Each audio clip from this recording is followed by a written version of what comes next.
Online classes में आप सभी का हार्दिक स्वागत है। स्टूडेंट्स, जैसा कि आप सभी जानते हैं, कल हमने चैप्टर नंबर 15 स्त्री शिक्षा के विरोधी कुतर्कों का खंडन पाठ का सार किया था और आप सभी को उसको केयरफुली रीड करने के लिए भी बोला था। तो सभी बच्चे उसको केयरफुली रीड करके अंडरलाइन किया करो जो लाइन उसमें इम्पोर्टेंट आपको लगती है। कहीं से भी वेरी शॉर्ट क्वेश्चन आंसर्स बनते, तो आज हम उस चैप्टर से related very short question answers को डिस्कस करेंगे, जिसमें फर्स्ट क्वेश्चन है हमारे पास, स्त्री शिक्षा के विरोधी कुतर्कों का खंडन पाठ के लेखक का नाम बताइए। जो कि मैं सबसे पहले स्टार्टिंग में आपको बता ही देती हूँ कि चैप्टर नंबर क्या है, उसका नेम क्या है, उसके लेखक का क्या नाम है। तो उसके लेखक का नाम है, इनमें से देखो आपको ऑप्शन दिए हुए हैं, महावीर प्रसाद द्विवेदी, हजारी प्रसाद द्विवेदी, सोहन लाल द्विवेदी, माखन लाल चतुर्वेदी। तो इसका सही आंसर आएगा ऑप्शन ए, महावीर प्रसाद द्विवेदी। इसके पैरों में जो ये वह है, ये पैरों दे आधा है और वह पूरा है, तो क्या बन जाएगा, द्विवेदी। अगला क्वेश्चन देखिए, महावीर प्रसाद द्विवेदी का जन्म कब हुआ। ऑप्शन हमारे सामने हैं, 1862 में, 1862 ईस्वी में, 1864 ईस्वी में, 1864, 1866 ईस्वी में, 1866, या ऑप्शन डी 1868, 1868 ईस्वी में। तो इसका सही उत्तर है कि महावीर प्रसाद द्विवेदी जी का जन्म हुआ 1864 ईस्वी में। द्विवेदी ने सर्वप्रथम निम्नलिखित में से कौन सी नौकरी की थी। अध्यापक की थी, बैंक की थी, रेलवे की थी, या संपादक की। तो इसका उत्तर है ऑप्शन बी, रेलवे की। ठीक है स्टूडेंट्स। हाँ जी, नेक्स्ट क्वेश्चन देखिए बच्चे। नेक्स्ट क्वेश्चन है, किस वर्ष द्विवेदी जी सरकारी पत्रिका के संपादक बने। 1901 में बने, 1903 में, 1902 या 1904। इसका सही उत्तर है 1903। 1903 में द्विवेदी जी सरस्वती पत्रिका के संपादक बने थे। नेक्स्ट क्वेश्चन, द्विवेदी जी किस वर्ष तक सरस्वती पत्रिका के संपादक रहे। बने तो किस में थे, ऊपर देखिए, ऊपर वाले उत्तर में, प्रश्न में, इसमें कब बने, किस वर्ष बने थे।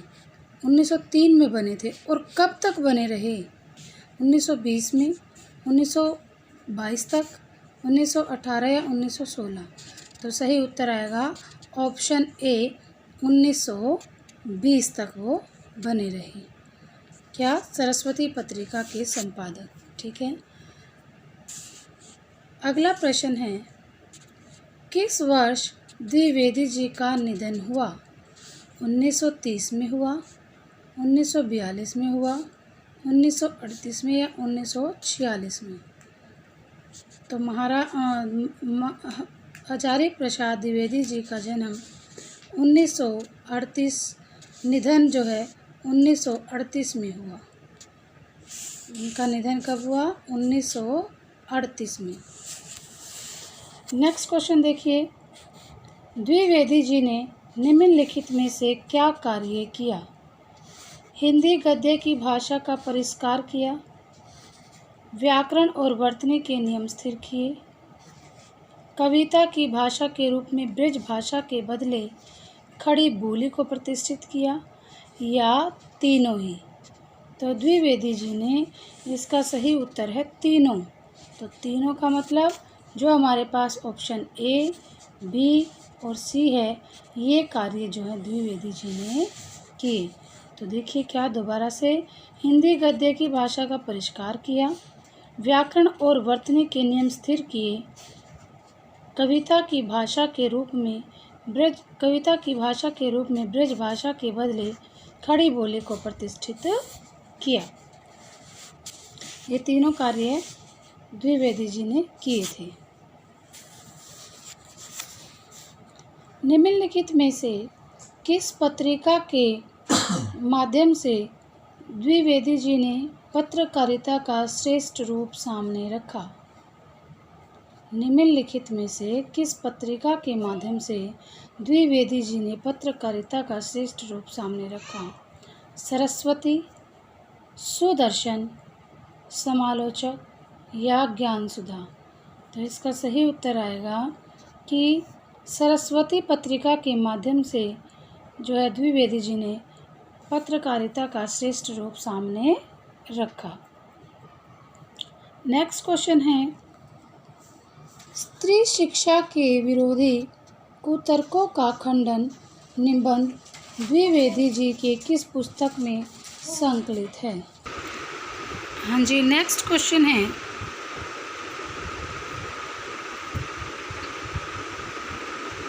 स्त्री शिक्षा के विरोधी कुतर्कों का खंडन निबंध द्विवेदी जी की किस पुस्तक में संकलित है? तो उसका आंसर देखिए, ऑप्शन है रसज्ञा रंजन में, महिला मोद में, आध्यात्मिकी में, अद्भुत आलाप में। तो स्त्री शिक्षा के विरोधी कुतर्कों का खंडन निबंध द्विवेदी जी की महिला मोद पुस्तक में, यहाँ पर जो आंसर है ये गलत है, आध्यात्मिकी में नहीं है, महिला मोद पुस्तक में है। कल जब मैंने आपको कराया था उसमें महिला मोद था, तो यहाँ पर क्या आएगा, महिला मोद पुस्तक में संकलित है स्त्री शिक्षा के विरोधी कुतर्कों का खंडन। यहाँ पर इसको काट करके ऑप्शन ठीक कर लीजिए, इसका सही उत्तर आएगा महिला मोद में। नेक्स्ट क्वेश्चन, स्त्री शिक्षा का विरोध करने वाले लोग थे अनपढ़, सुशिक्षित, किसान या जाहिल? तो जो व्यक्ति, जो ऐसे विद्वान थे जो स्त्री की शिक्षा का विरोध कर रहे थे, उसे व्यर्थ बता रहे थे, वे लोग कौन थे? सुशिक्षित लोग थे। यानी कि पढ़े लिखे लोग ही क्या कहते हैं कि स्त्रियों को पढ़ाना व्यर्थ है, स्त्री शिक्षा जो है वो व्यर्थ है, इसीलिए स्त्री शिक्षा का विरोध जो करते हैं वो लोग कौन हैं? सुशिक्षित लोग ही ऐसा बोलते हैं। स्त्री शिक्षा के विरोधी स्त्रियों को शिक्षित करने में किसका नाश समझते हैं? यानी कि वो जो स्त्री शिक्षा का विरोध कर रहे हैं वो स्त्रियों को अगर पढ़ी लिखी होती हैं तो वो क्या समझते हैं कि वो किस चीज़ का नाश कर रही हैं, किस चीज़ को ख़त्म कर रही हैं? समाज को, परिवार को, शहर को या कस्बे को? तो इसका सही उत्तर है परिवार। यानी कि जो स्त्री शिक्षा के विरोधी, जो स्त्री शिक्षा के जो विरोधी थे वो स्त्रियाँ कहते, उनका ये मानना है कि अगर स्त्रियाँ शिक्षित होंगी तो वो किसका नाश करेंगी? अपने परिवार का नाश करेंगी, तो इसीलिए उनको पढ़ाना व्यर्थ है, वो इनका ये कहना है। अगला क्वेश्चन देखिए बच्चे, अगला क्वेश्चन है, गार्गी किस प्रकार की नारी थी? शाक्त, शून्यवादी, शैव या ब्रह्मवादी? तो गार्गी जो नारी थी वह ब्रह्मवादी थी। नेक्स्ट क्वेश्चन देखिए, हिंदू धर्म में वेदों को किसकी रचना माना गया है? यानी कि जो हिंदू धर्म के अंदर वेदों की जो रचना है वो किसकी हिंदू धर्म के जो वेद हैं वो किसकी रचना माने गए हैं? ईश्वर की, दानव की, देवता की या मानव की? तो हिंदू धर्म के अंदर वेदों को देवताओं की रचना माना है। किसकी रचना माना है? देवता की रचना माना है। नेक्स्ट क्वेश्चन देखिए बच्चे, स्त्री शिक्षा का विरोध करने वालों की दलीलों का सबसे अधिक प्रभावशाली उत्तर क्या है? यानी कि कहने का तात्पर्य ये है इस प्रश्न के अंदर कि जो स्त्री शिक्षा है और उसका जो विरोध करने वाले व्यक्ति हैं, विरोध करने वाले जो व्यक्ति अपने तर्क देते हैं, दलील में तर्क, अपने जो तर्क देते हैं उन तर्कों का प्रभावशाली उत्तर क्या है? उनकी उपेक्षा करना, उनकी पिटाई करना, उन्हें खरी खोटी सुनाना या उन्हें जेल में डाल देना। तो जो व्यक्ति स्त्री शिक्षा के विरोध करते हैं और तर्क देते हैं तो उन तर्कों का सबसे प्रभावशाली उत्तर ये है कि उनकी उपेक्षा करनी चाहिए, उनकी उपेक्षा करनी चाहिए। अब नेक्स्ट, नाटकों में स्त्रियों का प्राकृत बोलना किस बात का प्रमाण नहीं है? यानी कि जो नाटक हैं उनमें जब स्त्रियां प्राकृत भाषा बोलती हैं तो वो किस चीज़ का प्रमाण नहीं है? यानी कि किस बात का प्रमाण नहीं है? वो उनके विद्वान होने का, उनके अनपढ़ होने का, उनके पढ़े लिखे होने का या उनके संस्कृत जानने का। तो कहते हैं उनके पढ़े लिखे, उनके अनपढ़ होने का प्रमाण नहीं है। कल जो हमने सार में किया था बेटा, पाठ का जब हम सार कर रहे थे तब भी ये बात बार बार बोली थी कि जो महिलाएं, जो स्त्रियां प्राकृत भाषा में बोलती हैं तो वो अनपढ़ नहीं हैं। हम उन्हें अनपढ़ नहीं कह सकते। क्यों? क्योंकि उस समय के दौरान, यानी कि उस दौर में प्राकृत भाषा को ही क्या माना जाता था? जिसको प्राकृत भाषा का ज्ञान था वो पढ़े लिखों में आते थे। जिस प्रकार आजकल के समय में हिंदी, मराठी या अन्य भाषाएं पढ़कर लोग विद्वान बन जाते हैं, उस समय में प्राकृत भाषा, स्त्रियाँ जो प्राकृत भाषा बोलती थी वो भी किस में आती थी? पढ़े लिखों में आती थी। तो प्राकृत भाषा बोलना अनपढ़ होने की बात का प्रमाण नहीं है। ये नहीं है कि जो स्त्रियाँ प्राकृत भाषा बोलती हैं तो वो क्या है? अनपढ़ है। नो, ये बिल्कुल गलत बात बोली है। आप कहते हैं, नेक्स्ट क्वेश्चन देखिए, उत्तर रामचरित के रचयिता का क्या नाम है? अब उत्तर रामचरित के रचयिता द्विवेदी जी हैं, भवभूति जी हैं, कालिदास जी हैं या हाल कवि हैं? तो वो हैं भवभूति। आप कहते हैं कि भवभूति और कालिदास जी की जो पुस्तकें हैं उनमें भी तो संस्कृत भाषा का प्रयोग किया गया है। उनके जो शिष्य हैं कालिदास जी के, वो भी तो क्या करते हैं? संस्कृत भाषा में बोलते हैं। तो यहाँ पर कहा जो उत्तर रामचरित के जो रचयिता है वो कौन है? भवभूति जी हैं। नेक्स्ट देखिए बेटा क्वेश्चन, बोधों के त्रिपिटक ग्रंथ किस भाषा में हैं? पाली में है, हिंदी में है, संस्कृत या प्राकृत? जब प्राकृत भाषा को ग्रंथ अनपढ़ों की भाषा का नाम दिया था बहुत से विद्वानों ने, जब शकुंतला ने अपने पति के खिलाफ जो है संस्कृत भाषा में, संस्कृत के अंदर जो श्लोक लिखा था वो प्राकृत भाषा में था, तो कुछ विद्वानों ने उन्हें अनपढ़ की भाषा बोल दिया था कि वो तो गवारों की भाषा है।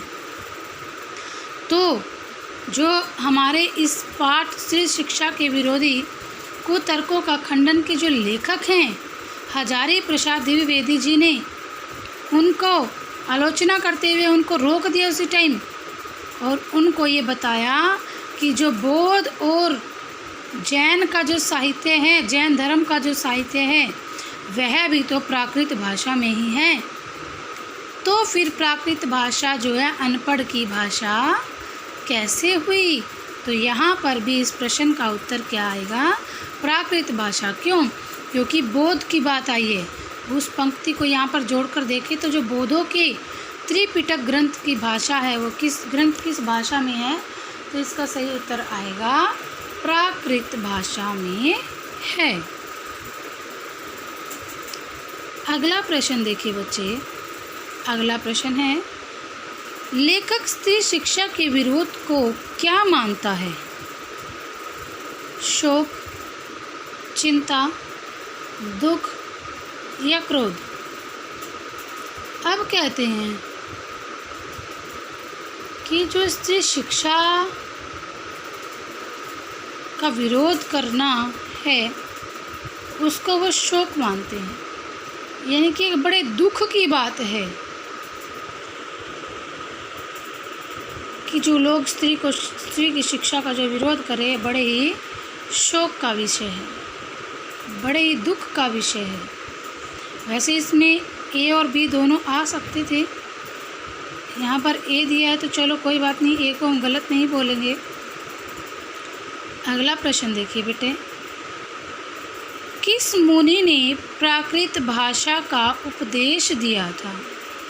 अब ये कहते हैं कि ऐसे वो कौन से मुनि थे जिन्होंने प्राकृत भाषा का में उपदेश लिखा था, दिया हुआ था।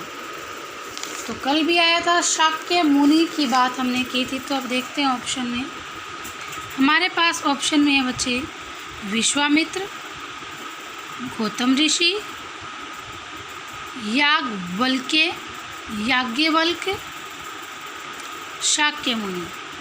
तो इस प्रश्न का जो सही उत्तर है कि शाक्य मुनि ने प्राकृत भाषा में क्या दिया था? उपदेश दिया था। ठीक है, तो ये उसका आंसर हो गया, डी ऑप्शन। अगला देखिए, शाक्य मुनि हैं, जो शाक्य मुनि है वो कौन है? पूछा यहाँ पर भगवान राम हैं, भगवान बुद्ध हैं, भगवान महावीर हैं या भगवान शिव हैं? तो यहाँ पर इस प्रश्न का उत्तर आएगा भगवान बुद्ध। कि जो शाक्य मुनि हैं वो भगवान बुद्ध हैं, भगवान बुद्ध को ही शाक्य मुनि कहा है। अगर वो बुद्ध हैं तो बुद्ध हैं तो इसीलिए उन्होंने अपना उपदेश किस भाषा में दिया था? प्राकृत भाषा में दिया था। तो स्टूडेंट्स ये देखिए हमारे क्वेश्चन इस तरीके से निकल कर आ रहे हैं। अब अगला क्वेश्चन देखिए बच्चा, अगला क्वेश्चन है कि जिस समय आचार्यों ने नाट्य शास्त्र संबंधी नियम बनाए थे उस समय सर्वसाधारण की भाषा क्या थी? ये भी बात कल डिस्कस हुई है कि सर्वसाधारण की भाषा, आचार्यों की जब नाट्य संबंधी नियम बनाए गए थे तब उसमें ये बात कही गई थी कि जो सर्वसाधारण की जो भाषा है वो क्या रहेगी? प्राकृत रहेगी। तो यहाँ पर यही पूछा गया है कि जिस समय आचार्यों ने नाट्य शास्त्र संबंधी नियम बनाए उस समय जो सर्वसाधारण है, यानी कि जो सभी आम जनता है, उसकी जो भाषा थी वो क्या रहेगी? पाली रहेगी, प्राकृत रहेगी या हिंदी या संस्कृत? तो क्या रही थी? प्राकृत भाषा रही थी। अब अगला देखिए, सीता ने जिस शास्त्र में के ज्ञान का परिचय दिया, सीता ने जिस शास्त्र के ज्ञान का परिचय दिया उसका नाम क्या है? योग शास्त्र, सांख्य शास्त्र, नीति शास्त्र या धर्म शास्त्र? तो नेचुरल सी बात है, सीता माता ने धर्म पर चलकर, यानी कि धर्म का पालन करते हुए धर्म शास्त्र के ज्ञान का परिचय दिया। सीता ने जिस शास्त्र के ज्ञान का परिचय दिया उसका नाम है धर्म शास्त्र। तो बच्चे आज के लिए हम इतने ही क्वेश्चन को डिस्कस करेंगे। बाकी बचे हुए जो क्वेश्चन हैं वो हम कल डिस्कस करते हैं। मैं बच्चों से रिक्वेस्ट करती हूँ कि सभी बच्चे इसको लाइट में ना लें, मीन्स हल्के में ना लें।